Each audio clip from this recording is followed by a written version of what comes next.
Let's discuss about delegation.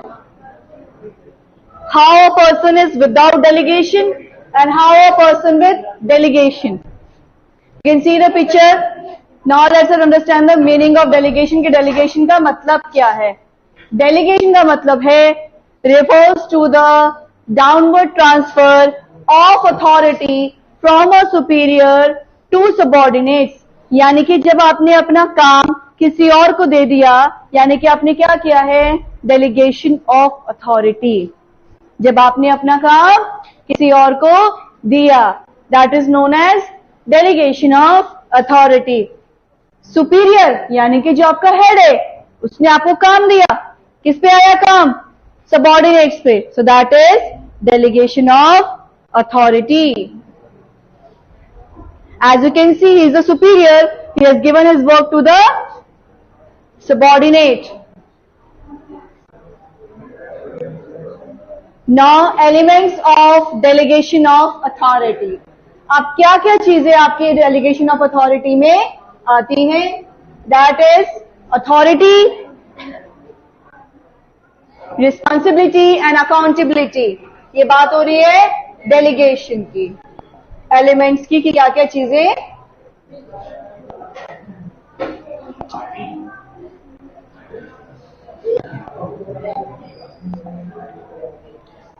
आपकी delegation of authority में आते हैं. चलो let's understand one by one. Authority.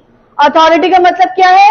Authority refers to the right of an individual to command his subordinates. यहां पे वो right है जिसमें आप किसको कमांड दे रहे हो? अपने सबऑर्डिनेट्स को कमांड दे रहे हो. उन्हें कह रहे हो कि आप ये काम करिए. You are command individual to command his subordinates and to take action within the scope of his position. मतलब जो उसकी पोजीशन है वो उसमें क्या दे रहा है? कमांड दे रहा है अपने सबऑर्डिनेट्स को. Right of individual to command his subordinates, जिसमें उसने अपने सबऑर्डिनेट को काम दिया. मैनेजर ने किसको काम दिया? अपने नीचे हुए एम्प्लॉयज को काम दिया और एक्शन लिया. क्योंकि अगर काम सही नहीं हुआ तो एक्शन लेगा कि काम क्यों गलत हुआ, जब तुम्हें ऐसे बोला गया, ऐसे क्यों नहीं किया. अथॉरिटी वो पावर है जिसमें आप अपने एम्प्लॉयज को कमांड करते हो. जैसे कि आपकी क्लास में क्लास मॉनिटर्स होते हैं, तो क्लास मॉनिटर की अथॉरिटी क्या है? कि लाइन को सही से ले जाना, लाना, देखना, कोई बच्चा क्लास में अगर टीचर नहीं है तो बातें ना करे, टाइमली हर चीज को मैनेज करना. जब वो होता है कमांड, कि किस तरीके से. सिमिलरली जब आप एक एम्प्लॉय होंगे ऑर्गेनाइजेशन में, तो आपके अंदर, आप अगर एज ऐसी पोजीशन पे हैं, तो आपके अंदर एज अ लीडर, मतलब जब आप कमांड दे रहे हैं तो that means you're a leader. So when you command, you instruct them कि आप इस काम को कीजिए. किसका इंस्ट्रक्ट कर रहे हैं? ताकि आप उनसे ये कह रहे हैं कि आप इस जॉब को परफॉर्म कीजिए. Authority determines the superior subordinate relationship. ये बताती है कि सुपीरियर कौन है, सबऑर्डिनेट्स कौन है, मतलब मैनेजर कौन है, एम्प्लॉयज कौन है, एम्प्लॉयर कौन है, एम्प्लॉय कौन है. Superior is referred to as employer, जिसने काम पर रखा है, और सबऑर्डिनेट रिफर्स टू एम्प्लॉयज, जो ये काम कर रहे हैं. Superior subordinate relationships, it follows from top to bottom. और ये कहां से हो रही है? टॉप से बॉटम पर की जा रही है. रिस्पॉन्सिबिलिटी. रिस्पॉन्सिबिलिटी क्या है?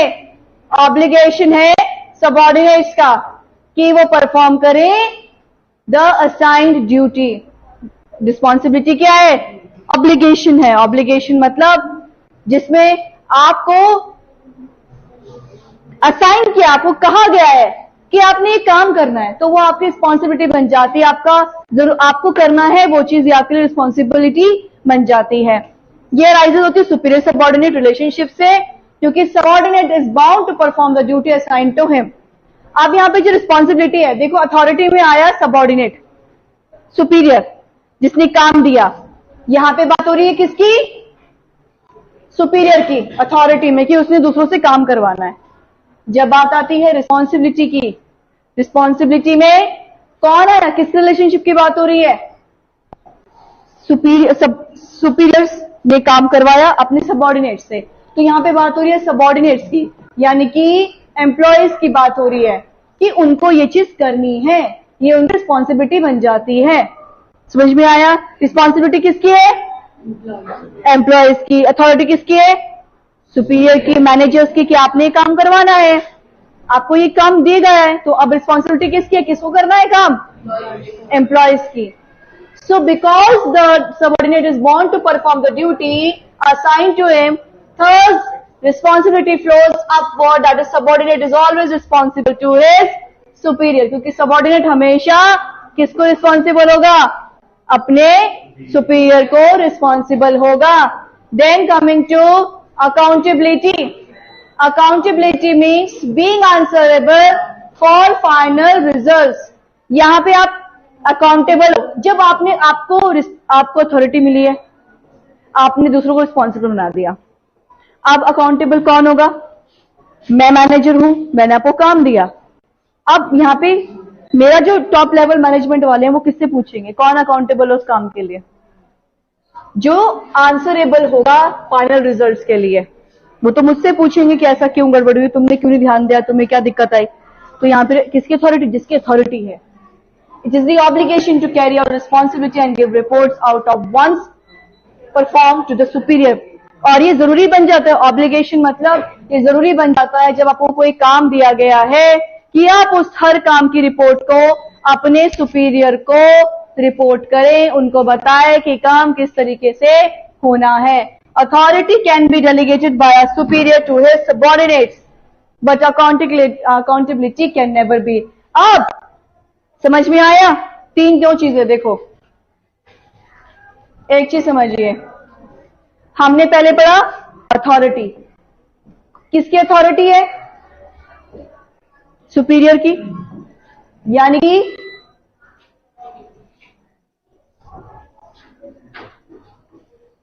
मैनेजर की। ठीक है। रिस्पॉन्सिबिलिटी किसकी है? सबऑर्डिनेट्स की। कौन है सबऑर्डिनेट्स? एम्प्लॉइज है। अकाउंटेबिलिटी किसकी है? कौन आंसरेबल होगा अगर गड़बड़ हो गई काम में? तो सुपीरियर आंसर होगा, यानी कि जिसको अथॉरिटी दी गई है वो है कि तुमने सही टाइम पे रिपोर्टिंग क्यों नहीं ली। तो अकाउंटेबिलिटी किसके पास गई? सुपीरियर के पास। सुपीरियर की हुई कि आपने क्यों नहीं किया। तो अथॉरिटी कैन बी डेलीगेटेड। अब यहां पे आप अथॉरिटी तो किसी और को दे दोगे, लेकिन अकाउंटेबिलिटी किसी और पे नहीं थोपोगे। काम आपको दिया गया था, आपने क्यों नहीं करवाया, ये आंसर जो है सुपीरियर देगा। So subordinate but accountability can never be delegated. अगर दिक्कत होती है तो वो दूसरे को ब्लेम नहीं कर सकता है। It's the reason of the answerable will be the superior. Superior ही आंसरेबल होगा क्योंकि उसको अथॉरिटी दी गई थी इस काम को करने के लिए। तो ये चीज होती है, तीनों चीजें हैं, तीनों का मतलब अलग अलग है बट आपस में इंटरकनेक्टेड है, क्योंकि वर्क जो है परफॉर्म किया जा रहा है तीनों ही चीजों में। अब इस चीज को समझ लेते हैं कि तीनों आपस में इंटरकनेक्टेड कैसे हैं, एक दूसरे से कनेक्टेड कैसे हैं। सबसे पहले बात की जा रही है अथॉरिटी की। अथॉरिटी में क्या हो रहा है?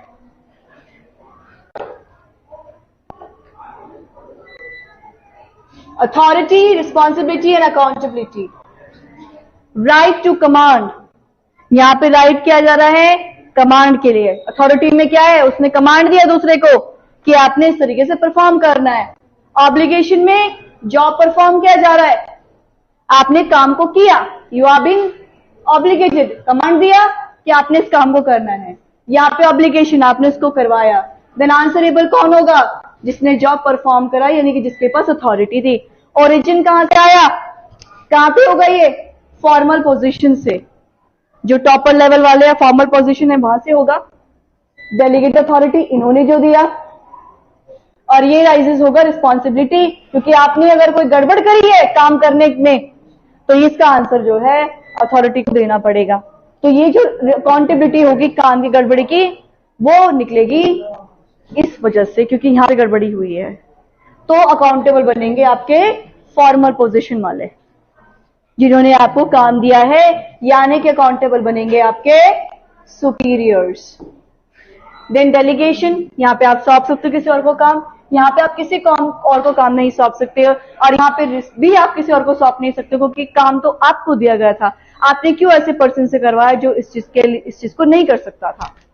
देन फ्लो होगा सुपीरियर से सबऑर्डिनेट, यहाँ पे आप दे सकते हो दूसरे को काम। यहाँ पे सबऑर्डिनेट टू सुपीरियर, कौन दे रहा है? सुपीरियर, सबऑर्डिनेट से सुपीरियर ने एम्प्लॉयज को काम दे दिया, तो फ्लो हो रहा है। यहाँ पे अगेन सेम फ्लो जाएगा इन दोनों के बीच में, क्योंकि यहाँ पे भी आप काम निकलवा रहे हैं। तो नेचर क्या है? अथॉरिटी पावर है, रिस्पॉन्सिबिलिटी ड्यूटी है, और अकाउंटेबिलिटी आंसरेबल है। यहाँ पे आपको एक पावर है, आपको पोजीशन है, पावर, आप किसी और को काम दे सकते हो। यहाँ पे आपको करना है, you have to do the work, और यहाँ पे आंसरेबल, अगर गड़बड़ हुई तो आपने क्यों नहीं किया, you have to answer the reason why this happened, वो वाई वाला आंसर आपको यहां पर देना है। तो नेचर कैसा हो गया? अकाउंटेबिलिटी का आंसरेबल हो गया, ठीक है। देन इंपॉर्टेंस ऑफ डेलीगेशन, अब ये इंपॉर्टेंस क्या है डेलीगेशन का? That effective management by delegating authority to subordinates, जब आपने काम अपने सबऑर्डिनेट्स को दिया, जो सुपीरियर है, कौन है superior? The manager get relaxed from the routine work, अब उसका काम खत्म हो गया कि उसने काम किसी और को दे दिया है, and he can concentrate on the important matters of the organisation, फिर वो और कोई काम कर सकता है और मैनेजमेंट को इफेक्टिव बना सकता है। It lets to the management become very effective, और यहाँ पे वो उसको इफेक्टिव बना सकता है। अब यहाँ पे बात करते हैं सेंट्रलाइजेशन एंड डिसेंट्रलाइजेशन की। केंद्रीकरण, और इसको हिंदी में बोलते हैं केंद्रीकरण, और इसको बोलते हैं विकेंद्रीकरण। Centralisation and decentralisation. Centralisation, as you can see the picture, अगर आप अपनी बुक में भी देखेंगे तो सेंट्रलाइजेशन आपको ऐसे ही दिया गया होगा, और डिसेंट्रलाइजेशन कहीं से भी इस तरीके से आपका डिसेंट्रलाइजेशन। इनफैक्ट अभी आप अपना बोर्ड वाला पेपर उठा के देखो तो वहां पर भी इस पे क्वेश्चन आ रखा है। आप इसमें ग्राफ भी बना सकते हो और समझा सकते हो कि डिसेंट्रलाइजेशन और सेंट्रलाइजेशन क्या है। जब सेंट्रलाइजेशन की बात होगी तो केंद्रीकरण, एक केंद्र, जैसे एक पॉइंट है, इस पॉइंट से आप थाउजेंड्स ऑफ पॉइंट्स निकाल सकते हो, सर्कल से इन्फिनिटी पॉइंट्स निकाल सकते हो, तो दैट इज सेंट्रलाइजेशन। सेंटर है, केंद्रीकरण है, केंद्र है उसका सेंटर, यहां से समझेंगे। So centralisation means decision making power in hands of one or few top managers. Centralisation का मतलब, मार्क दिस लाइन, यहां पे जो डिसीजन मेकिंग पावर है किसके पास है? इन hands of one or few top managers. कुछ टॉप मैनेजर्स के हाथ में आपके पावर्स है, that is centralization. Then under decentralization the top level management only takes the decision, और centralization में टॉप ने मैनेजमेंट ने डिसीजन लिया, बाकी को वही काम करना है। So that is done by the centralization. Top level management only takes the decision, the lower level management have to follow with, and they do not have decision making power, और उनके पास decision making power नहीं होती है। The lower level management have to follow with, and they do not have decision making power. यहाँ पे centralization में कौन कर रहा है? Centralization में आपके top level management ने काम दिया और lower level management को उस काम को follow करना है, और उनको सिर्फ काम दिया गया है तो वो काम करेंगे, लेकिन उनके पास डिसीजन मेकिंग पावर नहीं होती है। दे डू नॉट हैव, नहीं होती है उनके पास, जो एम्प्लॉयज है, पावर, वो अपना डिसीजन लेके काम कर ले। सेंट्रलाइजेशन मीन्स जो काम दिया वो करना है, ठीक है। Now decentralisation refers to the distribution of dispersal of decision making. Distribution है डिसेंट्रलाइजेशन, मतलब जब डिसीजन मेकिंग बढ़ जाती है, डिस्पर्स मतलब सेपरेट हो जाना, अलग अलग होना, decision making power to the lower level of organisation. यहाँ पे जो डिसीजन मेकिंग पावर है वो कहां पे गई? लोअर लेवल ऑफ ऑर्गेनाइजेशन में। Delegation of authority throughout all the levels of the organisation. और अथॉरिटी किस पे गई? डेलीगेशन ऑफ अथॉरिटी कहां हुआ? पूरी ऑर्गेनाइजेशन पे आपने काम एक दूसरे को सौंपते रहे। So that is delegation of authority. When you have given your work to another, जब आप एक दूसरे को काम सौंप कर अपना काम कंप्लीट करते हैं, अथॉरिटी दी, एक को दी, दूसरे को दी, दूसरे ने तीसरे को दी, इस तरीके से काम को कंप्लीट करने की कोशिश कर रहे हैं। Now centralized and decentralized. Centralize मतलब एक ने कहा और आपने पूरे सबको वो काम करना है। डिसेंट्रलाइज आपने काम पास कर करके काम को करा। समझ में आया? That is decentralize. An organization can never be, अब एक ऑर्गेनाइजेशन दोनों चीजें कभी भी रन नहीं करेंगे कि आप कह दोगे कि मैं तो बिजनेसमैन बनूंगा, मैं तो रन करूंगा, या मैं अगर किसी का मैनेजर बनती हूँ तो मैं तो दोनों तरीके से काम करूंगी। ऐसा पॉसिबल ही नहीं है, आप कर ही नहीं पाएंगे। या तो आप सेंट्रलाइज वे में जाएंगे कि आपने जो कहा आप अपने एम्प्लॉय से करेंगे वैसे ही होना चाहिए, इसके मुझे कोई इफ एंड बट नहीं सुनना अगर ऐसा काम नहीं हुआ तो। No if and buts if anything happens wrong, काम ऐसे ही होना चाहिए।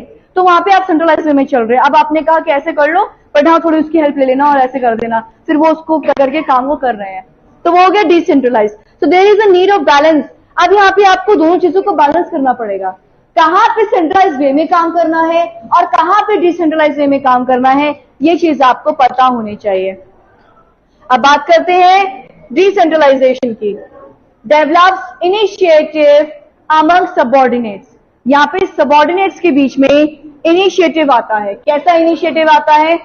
Decentralisation given freedom to take own decision to the lower managers. यहाँ पे आप डिसीजन किसको दे रहे हो?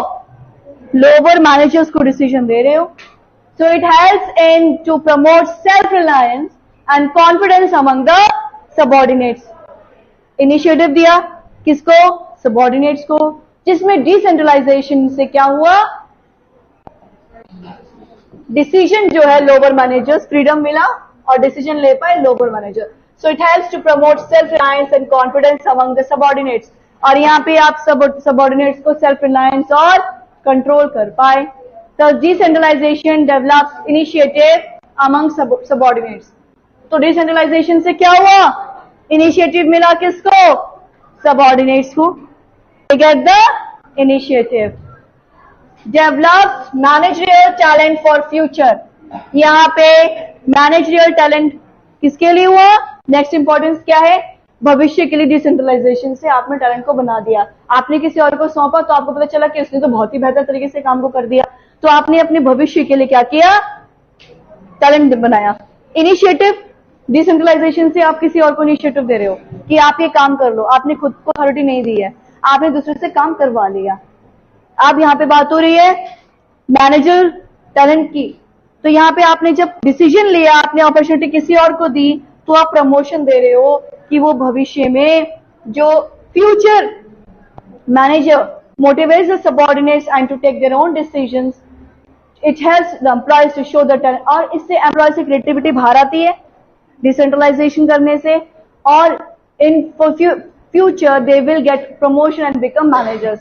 और भविष्य में भी वो एग्जीक्यूटिव मैनेजर की पोस्ट में जा सकते हैं। अगर वो बेहतर काम कर पा रहे हैं तो ऑर्गेनाइजेशन में उनका काम नाम बनता है और वो उस बेहतर काम करके वो भविष्य में मैनेजर और एग्जीक्यूटिव्स बन सकते हैं। Then good decision making. जब आप डिसेंट्रलाइजेशन में हैं तो आपका डिसीजंस आप बहुत जल्दी ले पाते हैं। Under decentralization organization decisions are taken at all levels of management. यहाँ पे जो आपके डिसीजंस हैं वो लिए जा रहे हैं at all levels of management. हर लेवल पर मैनेजमेंट के आप डिसीजंस को ले रहे हैं। Managers are free to make their own decision within the specific area of the task assigned to them. Managers जो है अपने डिसीजंस को ले सकते हैं, एक स्पेसिफिक एरिया ऑफ टाइम में वो आसानी से काम को कर सकते हैं। Therefore, for some extent, lower level managers no need get an approval from top level management. और कई एक्सटेंट तक ऐसा होता है कि जो लोअर लेवल मैनेजर्स हैं उनको जरूरी नहीं होता डिसेंट्रलाइजेशन में कि अगर कोई काम करना है तो उन्हें पहले पूछना पड़ेगा फिर उसको काम करना है। डिसेंट्रलाइजेशन में अगर आपको लगता है कि इससे मेरा काम बन जाएगा तो वो आप तरीका अपनाकर काम को कर सकते हैं, आपको पूछने की जरूरत नहीं है। डिसेंट्रलाइजेशन में आप फ्री हैं, आप अपने तरीके से काम को निकलवा सकते हैं और काम को कर सकते हैं। तो यहाँ पे डिसीजन मेकिंग जल्दी हो जाती है डिसेंट्रलाइजेशन में। Then refers to the top management, और यहां पे आप रेफर कर रहे हो टॉप मैनेजमेंट को, क्योंकि जो अथॉरिटी है delegated to the lower level, the top management is relieved by of taking operations routine decisions. अब जो टॉप मैनेजमेंट है वो उन्होंने किसको दिया, अथॉरिटी किसको दी, लोअर लेवल को दी।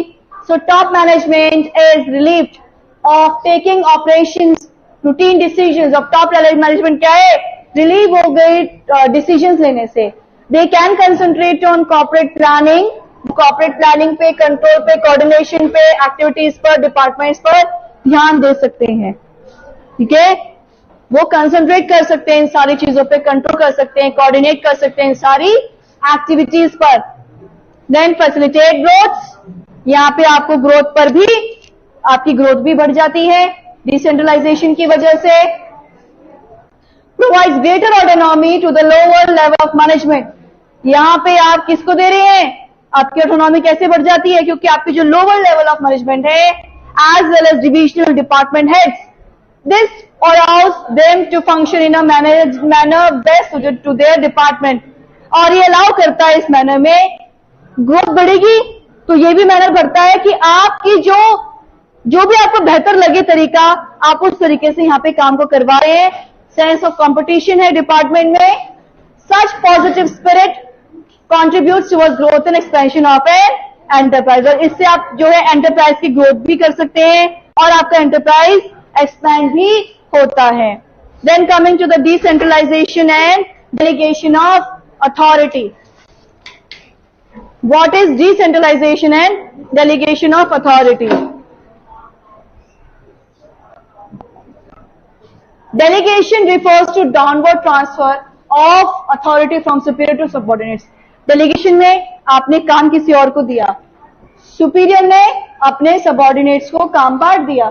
डिसेंट्रलाइजेशन में डिस्ट्रीब्यूशन हो गया, आपने अपनी टीम है, आप और आपने अपनी टीम को आपने कहा चलो तुम यहाँ पे देखो कितनी सेल हुई यहाँ पे, और किसने बोला चलो तुम ट्रांसपोर्ट के लिए उसको अरेंज करो, फिर तुमने यहाँ पे कहा चलो यहाँ पे एडवर्टाइजिंग कंपनी से देखो क्या रिस्पॉन्स आया उनका, तो तुमने इस तरीके से काम को डिस्पर्स कर दिया, बांट दिया अलग अलग लोगों को। आपने एक ही को नहीं दिया कि आप ही अकेले सबको देखो, आपने हर किसी को अलग अलग अथॉरिटीज दे दी, आपने डिसेंट्रलाइज कर दिया काम। ठीक है, फिर आपने किसी और को बोला कि आप यहाँ पे देखो कि किस तरीके से आप जो है कम्युनिकेशन या नेटवर्किंग स्ट्रांग कर सकते हो, टेक्नोलॉजी का कहां से हेल्प कर सकते हो, फिर वो किसी और को काम दे रहा है। तो नेटवर्किंग आपने बना दी इस तरीके से कि आप कई लोगों से एक ही काम को करवा पा रहे हैं। So decentralization is very essential because no individual can perform all the tasks. Decentralization जरूरी है क्योंकि एक पर्सन कभी भी सारा काम नहीं कर सकता, आपको डिस्ट्रीब्यूट काम करना ही पड़ेगा आपको। It's an option policy. अब डेलीगेशन में क्या है, जरूरी इसलिए क्योंकि आप मैनेजर हो, तो इसका मतलब ये नहीं कि सारे काम आपने ही करने हैं। आपने जब अपनी चीज एम्प्लॉयज रखे हैं तो आप उनसे भी काम करवाएंगे। अब डिसेंट्रलाइजेशन क्या है, एक ऑप्शनल पॉलिसी है। ये big organisations big originates with multiple branches, divisions and department. ये मल्टीपल ब्रांचेस, डिपार्टमेंट्स में किया जा सकता है इस चीज को।